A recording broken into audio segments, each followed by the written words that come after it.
چین نے ہر دھرمی کو امریکہ کی ناکامی کی وجہ قرار دے دیا۔ چینی وزارت خارجہ کا کہنا ہے کہ دوسروں پر مرضی مسلط کرنے کے خواب نے امریکہ کو بار بار کھائی میں گرایا۔ چینی دفتر خارجہ کے مطابق ویتنام سنڈروم سے افغانستان سنڈروم تک امریکہ ناکام رہا۔ امریکہ نے دوسرے ممالک پر اپنی مرضی مسلط کرنے کی کوشش کی۔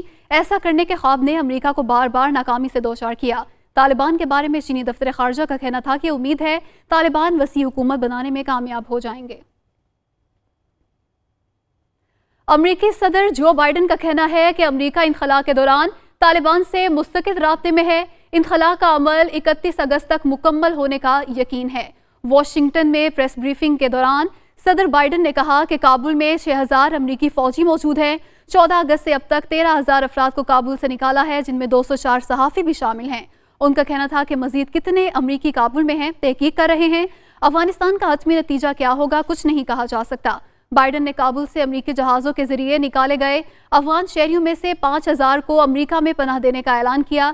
ایک سوال کے جواب میں صدر بائیڈن کا کہنا تھا کہ انہوں نے کسی اتحادی کو امریکی ساکھ پر سوال اٹھاتے ہوئے نہیں سنا۔